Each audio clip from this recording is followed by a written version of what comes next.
Greetings and bienvenue, Midnight Crew. Thank you for returning to this broadcast. And welcome to new viewers joining us for the first time. If you like a video, then feel free to subscribe. I don't know how to start what happened to me with some kind of intro, like most /x/greentexts do. There's not really any extra info you have to know to understand why I did what I did. Be me. Living in rural Pennsylvania, born and raised in a decently sized house surrounded by a massive forest. Find out when I'm around 13 that a drug plant, abandoned in the late 1950s, existed only about 20 miles out from my house. I had kind of glossed over the fact that this was a thing and didn't think much of it until I turned 16. I developed a fascination with urban exploration and, thinking that the plant might still be standing, I obsess over it. I found out that there were a series of tunnels underneath the plant, used for waste disposal. Going on Google Earth showed me that the plant, in 2013, was almost entirely gone. I finally decided to go about a month ago. I ended up going there about a week ago. I pack a ventilator. Considering how deep the tunnels might go, I didn't want to breathe whatever was in them. Along with a bunch of water, rope, and a first aid kit I grabbed at Walmart. Decide to park my car about a half-mile away from it, in case by some off chance there's cameras there that can get you in trouble for trespassing. I got there, and it's almost difficult to find where the plant was. What little scraps of wood I can find that made up the frame appear to have chemical burning on the edges. Find plates of metal and some miraculously unbroken glass panels half dug into the dirt, all with little pock marks of what also looks like chemical burning. Finally find a moss-covered hallway still standing, but it's clearly only a fragment of what it once was. Walk down it. Broken old linoleum almost indistinguishable from the mud due to age, and staining still remains on the ground beneath me.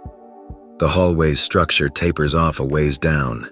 Finally find what looks like a circular metal hatch, about 25 feet wide and tall, is in the ground. It's almost completely buried by vines, weeds, mud, and old metal. See chemical burning on a lot of the vines, and the wood surrounding the hatch. Much more than what I found anywhere else. Didn't bring a shovel, so I had to dig it out with my hands.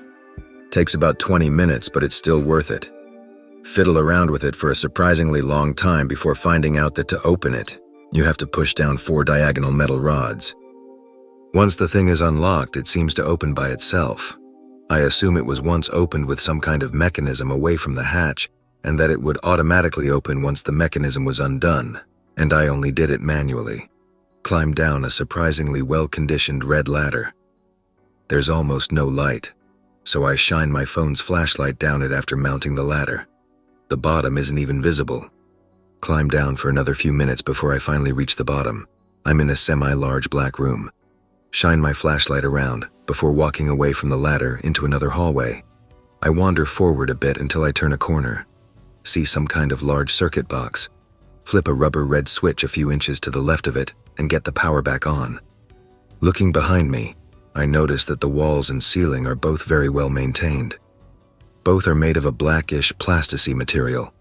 The floor is some kind of black rubber linoleum, but appears to have chemical damage, with pockmarking and puddle-shaped burns in them. Continue forward until I reach what looks like a much larger hallway. It reaches so far, I can see where the light fixtures stopped working. The ceilings and walls are both at least 30 feet away from me. The place is absolutely cavernous. To the left there's a hallway that leads to a door, with 2 doors flanking it. I walk down the hallway and open the front-facing door. The room has walls made out of plain metal, only about 15 by 15 feet large. Inside is a desk which looks like it had been damaged to the point, around the middle, to where it could no longer stand. It's in half and collapsed in on itself. What looks like it used to be a bed is to the left. The metal frame of the bed is completely melted apart. The mattress is covered in a massive, disgusting black stain. A large wardrobe faces it on the left, hanging open. Very old clothing, what looked like business casual, is still hanging. One shirt was badly damaged with the same black staining and was hanging half off the hook of a white hanger beside the rest of the shirts. The floor is so badly damaged it's almost difficult to walk through it. I leave, opening the door directly to my left. I'm almost immediately slammed in the face with a disgusting acidic smell. I closed the door, taking off my backpack and putting on my ventilator. I didn't want to kneel on the floor, so I awkwardly fumbled with my backpack in one hand, the mask in the other as I strapped it on my face. I opened the door again after fully situated, peering inside. There is some kind of massive, fleshy cocoon stuck to the wall directly to the left of the door. It pulsates and wriggles as I look at it. Some kind of terrible noise comes from it as the first layer of what looked like a blob of sick skin sloughed off the front. The dripping of the skin turning liquid as it hit the ground made the ground sizzle as it landed on it. A black puddle formed very quickly as the giant pod fell apart. Almost petrified and looking, I noticed what looked like a humanoid figure lift its leg from the cocoon. The horrible noise turned to a very wet and deep screaming. A human-looking figure, though much bigger, fat, and covered in that revolting yellowish flesh, was shakily standing there only a few feet in front of me. It looked like an obese person had been doused in some kind of acid. It turned towards me. Its face didn't appear to have eyes, but did have a loose configuration of teeth on the bottom of its swollen head. They, along with what looked like a nose, were almost submerged in the flesh. It waddled towards me, making the sound of a scream mixed with a sob through a water filter. My legs had become jelly from fear as I turned to run. I almost tripped over myself as I bolted from the 3 doors and ran back down the hallway I came in through. I hear a similar sound close to the ladder room. I enter it, only to see another cocoon only a foot behind the ladder starting to burst open. I hadn't looked back inside after the power came on. My back was only a foot from it when I climbed down. I mounted and started climbing the ladder as quickly as I humanly could, listening to the screaming below me. I closed the hatch and ran back to my car. The screaming never got louder, so I don't think they were lucid enough to climb after me. I'm not sure what to do. I'm debating between marking the entrance down with something or calling the police. I want people to know where this place is so no one else wanders into it like I did.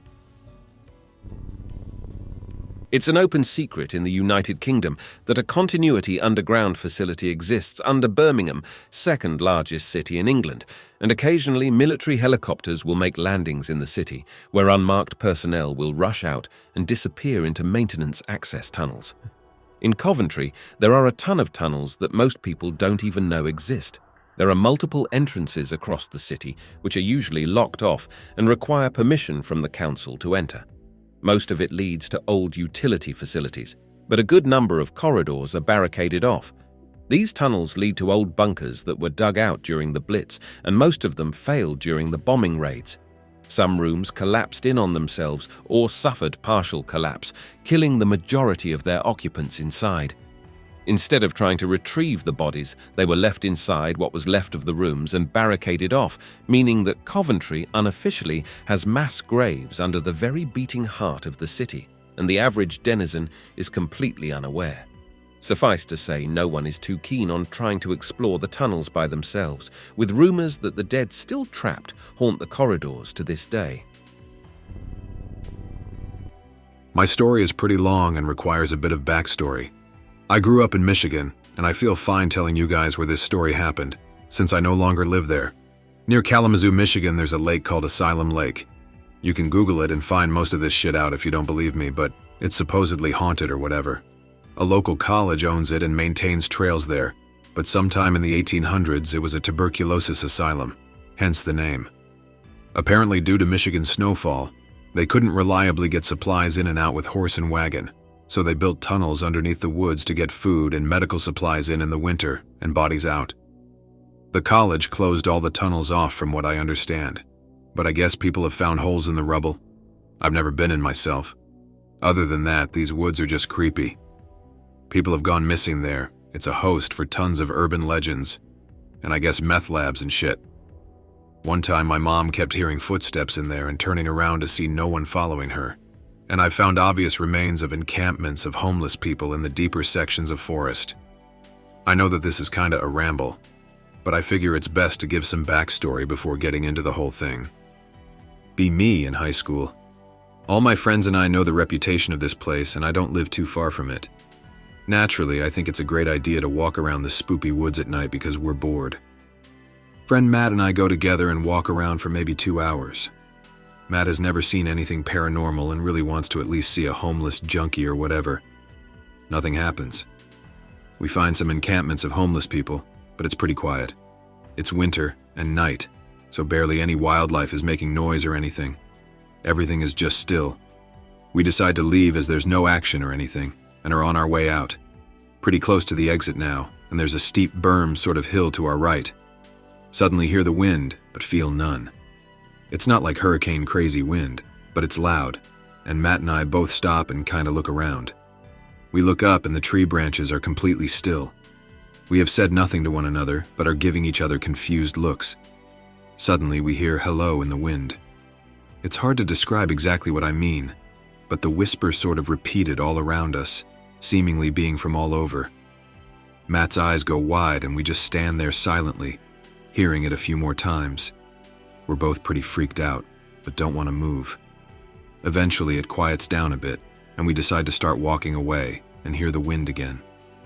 I called back that we did not mean to trespass or whatever. We were just passing through. I had never heard of a skinwalker or wendigo at this point in my life, and just decided to throw a coin into the woods as tribute, assuming it's a nature spirit or some shit. In retrospect, this is kind of stupid to me, but whatever. We leave, and I get home to my house, start charging my phone as it had died from the battery getting cold in the woods. As soon as my phone charges up and turns on, I get a bunch of texts from my Canadian friend, Mike. Mike is kind of a schizo, but a good guy. He fancies himself a psychic or whatever. I was always skeptical of these claims, but his texts tonight are all asking if I'm okay, etc., etc. I tell him the story and he tells me not to go back to that place. He felt evil on me that night or some shit. Fast forward about a month, it's still cold out. Matt really wants to go back at this point and see a ghost or whatever. I have no real desire to go back, but I'm now in a car with him driving and like 3 other people too. My friend Dave is there, and he has hemophilia, along with his GF and another girl. They all know the story and want to go back in. We sit in the car for a bit before going in, and eventually walk into the woods. Get maybe 100 to 200 meters into the woods, close to that berm now. Matt, Dave, and I are in the front. Girls are behind us. It's dark out, probably darker than last time we were there. All of a sudden we all see a pale humanoid figure dart from the bushes on the right of the path to the bushes to the left of the path, diagonally sprinting towards us. Really bizarre, this thing looked like a naked man, bald, faster than any living thing I have ever seen.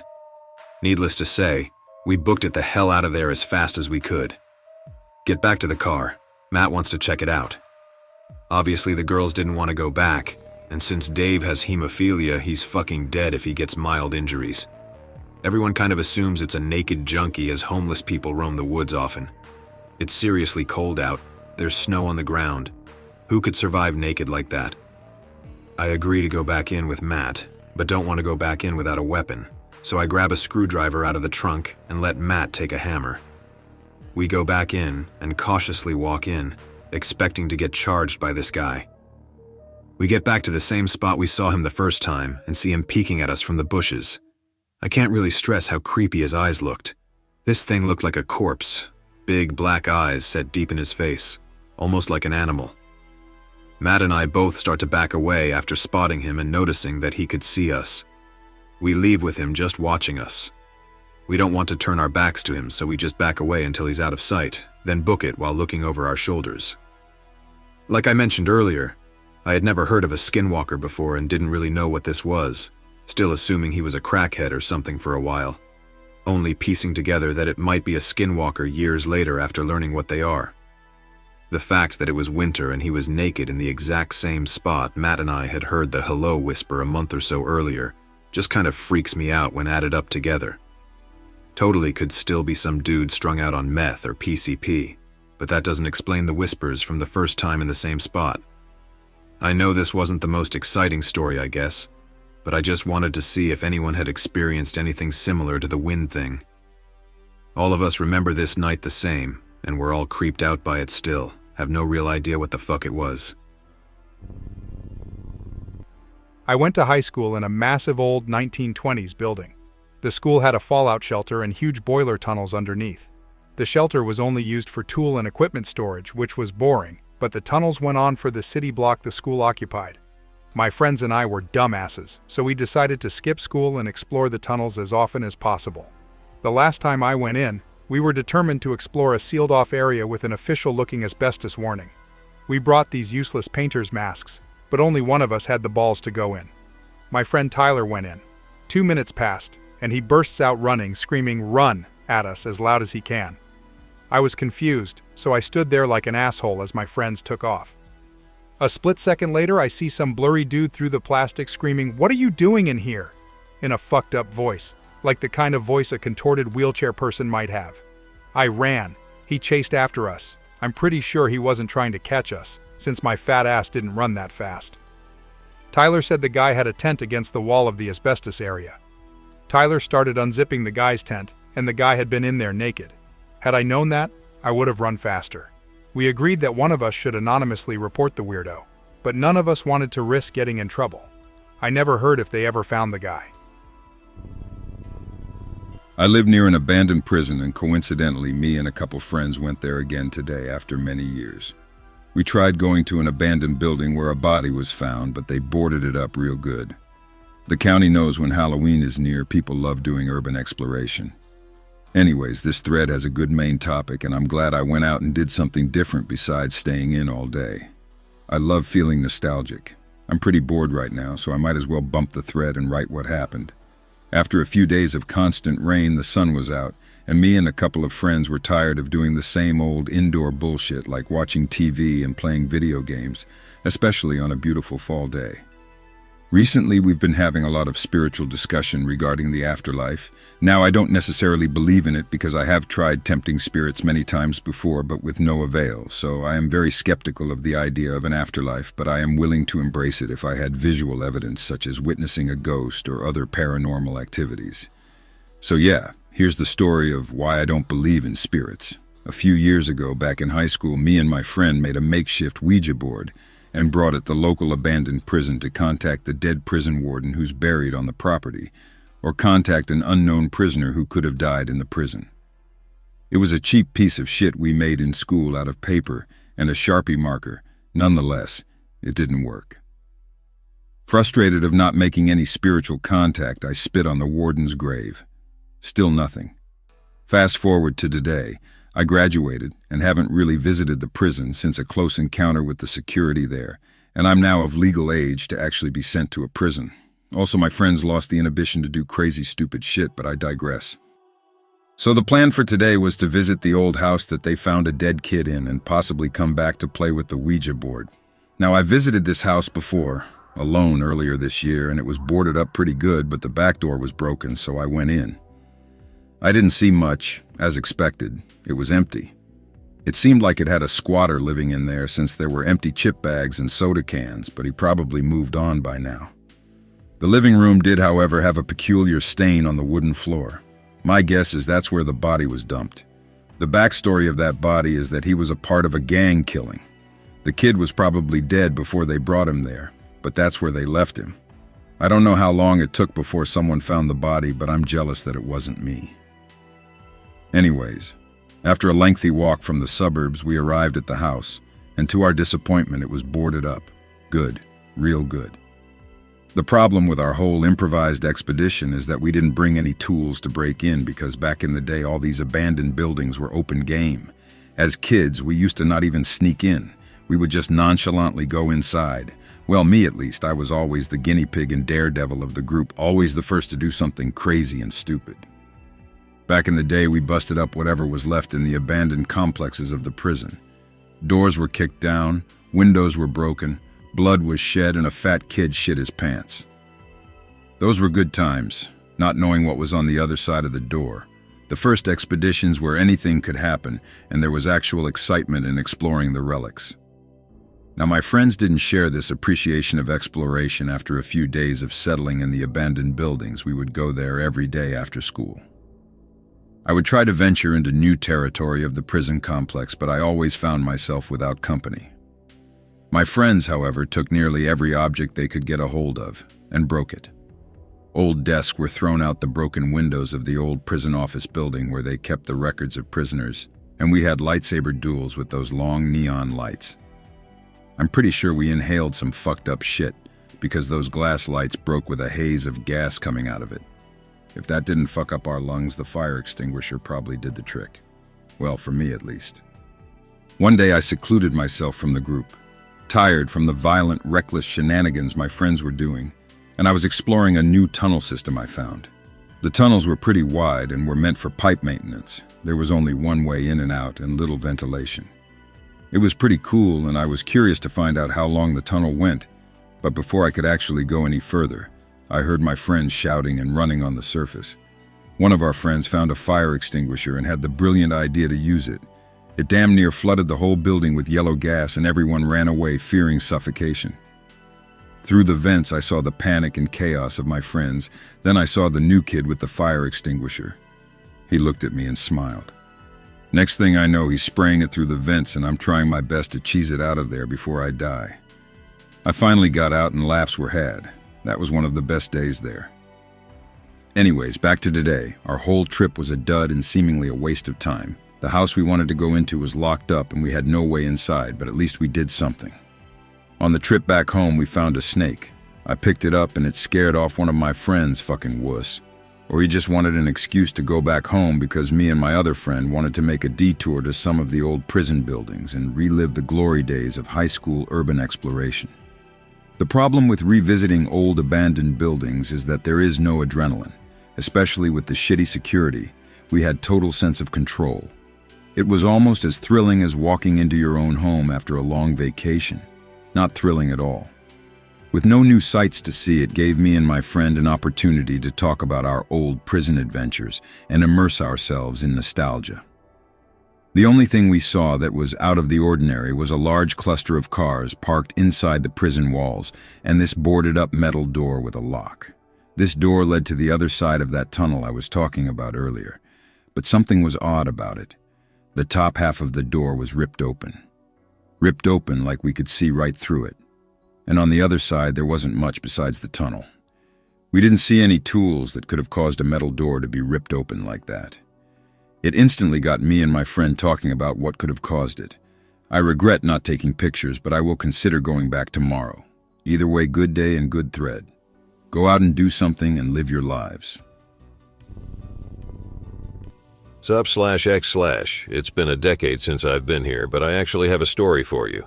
Happened about a year ago and just feeling okay enough to share now that I'm sure there won't be any heat. Started new position at a college teaching and doing research. College is like 150 years old. There's a good chance you'd know it. My lab is in a new wing grafted into a 100-year-old building. Be cheap and scrounge for equipment all the time. Grant money doesn't grow on trees. Best stuff is in the catacombs. I know it's cheesy, but that's what the students call it. It's just a sprawling series of basements underneath all the science buildings joined by maintenance tunnels. When people retire or stuff is no longer needed, shit gets tucked wherever it will fit down there. There is basically no organization. I found glassware, old chemicals, high-voltage equipment, lots of shit that really shouldn't be down there and wouldn't fly with OSHA nowadays but is really useful. What safety doesn't know won't hurt them, so I haul anything I can use back to my lab. One Friday evening, I'm late preparing for an experiment the next week. Forget I need a power supply and don't have one. To the catacombs.png. Head down the stairs into the basement as usual. The older sections are kind of shitty and smell like mildew and only have a few weak lights, so I use the flashlight on my phone to see better. I passed by rooms filled with old furniture, piles of desk phones literally 5 feet deep, and filing cabinets. I got to the section where equipment is stored. Noticed one room that is usually locked is open. They must have been doing some maintenance. The basement leaks sometimes, and we had a big storm that caused power outages the week before. I looked inside the mystery room. It's not stuff I can use, but I couldn't help my curiosity. Filled with late 19th century looking wooden cabinets and storage chests, started digging through. I found some electrical equipment I can't identify, books, fossils, and herbarium specimens. Opened one drawer at a cabinet at the very back of the room. Can barely see shit back here because there is one flickering 40-watt bulb in the front of the room. I shined my phone's light in the drawer and saw a wooden box filled with Dried oranges? I picked up one of the dark brown balls. Feels papery and crunches a bit when I handled it. I turn it around and there's 2 black holes in whatever it is. It's not an orange. It's a dried specimen's head. Oh shit, .mp4. I dropped it back into the box of a dozen other heads and stumbled back against a row of cabinets. I was freaking out. My legs are weak and I stumbled back to the entrance and vomited next to the door. Jesus, I picked up someone's head. I didn't know what to do. I found questionable stuff down there, but it never went beyond some drug precursors left behind by one chemistry faculty I think had some extracurricular research projects. I'm no archaeologist, but that shit is not normal research material. We haven't even had an archaeology department for 30 years. I ran up to look for someone. The department head was the only one there. She's an older German lady who recruited me. Nice, but very by the book and serious. I can barely get anything out and only manage found something in basement. She looked mildly exasperated with the interruption and followed me down to the room.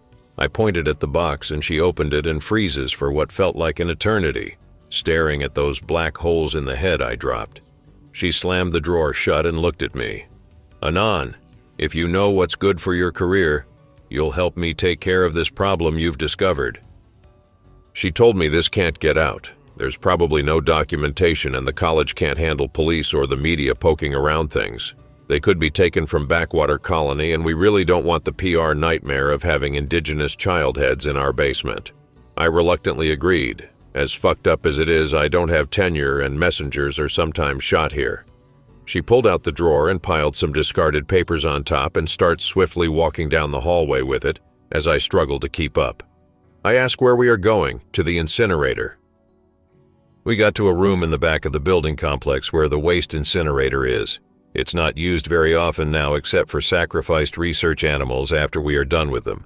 She opened the incinerator door, slid in the drawer, locked it, and pressed the run button. The natural gas burners hissed to life and a red glow emanated from the seams of the incinerator door. She told me, "You did good by coming to me. Let's just make sure this doesn't become a problem for either of us, I nodded and we walked out of the basement in silence. I drive home and scrub my entire body in the shower and stare at the ceiling until 3 a.m. wondering what the fuck I am doing with my life. We both pretended it never happened and I never heard anything about that room, but the next time I went down in the basement a month later, that door had been bricked over. I'm still haunted by this. Not because of the heads, but the not knowing. Why were they there? All old prestigious schools have rooms like that. They hate to throw things away. But I've never encountered anything like that. I don't know if it was some fucked up 19th century anthropologist bringing back severed heads, or if there was a murderer hiding trophies in the basement. It might sound crazy, but look up what happened to Annie Lee. She was a Yale grad student who was murdered by a lab technician. He hid her body in a wall in one of the research buildings. But the thing that sticks in my mind is, if it wasn't for research, have they been there for 120 years or two? I wonder how much stuff like this gets covered up every day at colleges and universities. I live in a pretty small town in Washington state where all sorts of strange shit happens. We have tunnels underneath our downtown area that were used by bootleggers that are supposedly haunted. And for a while we had some dude everyone believed was the leader of some sort of possibly satanic cult. But I have personally experienced a few things that you folks might find interesting. I'm not trying to pass these off as paranormal, and I'm sure there are good explanations for them. Several years ago when I was in the single digits, my mother and I went for a hike, more of a casual walk really, around the trails on a densely wooded hill. To be clear, this isn't an in-a-wood situation as the hill is inside the town itself and has a lot of residential areas and a water reservoir. These trails are well maintained and relatively well used for a town of this size. Long story short, near the top of the hill, visible from the trail, we spotted what looked to be a dog skull that had been painted black with red patterns. Now, I had just assumed, even as a kid, that this was some prank as there's really not shit to do around here and my older brother and his other goth friends were into morbid art like that. However, that same month a body was found somewhere off the trails, again, probably unrelated. The only thing that makes me still think about that shit is when I was much older, sometime in high school, my buddy and I found another similarly painted skull, and since then I remember hearing about 1 or 2 more bodies being found up there. probably unrelated to the skulls, but still weird. So all through middle and high school I was extremely self-conscious of my weight and just wanted a QTGF.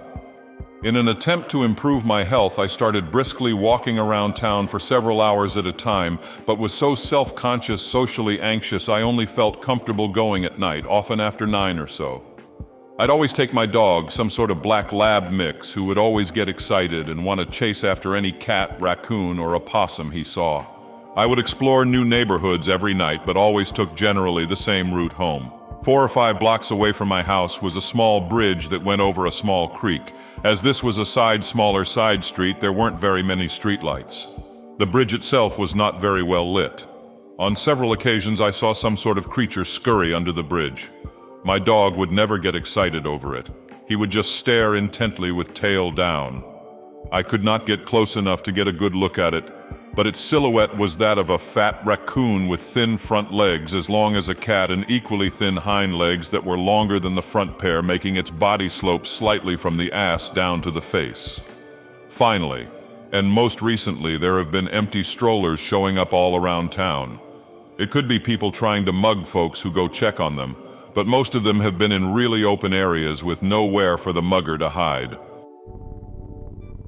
I hope that you enjoyed tonight's broadcast.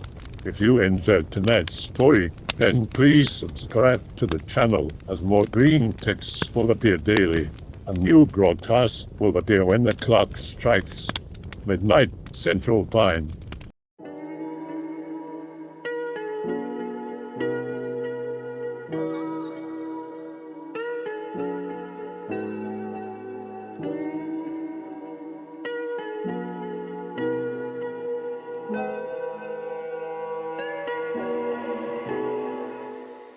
Remember to check the Odyssey and Rumble pages for separate archives of previous broadcasts.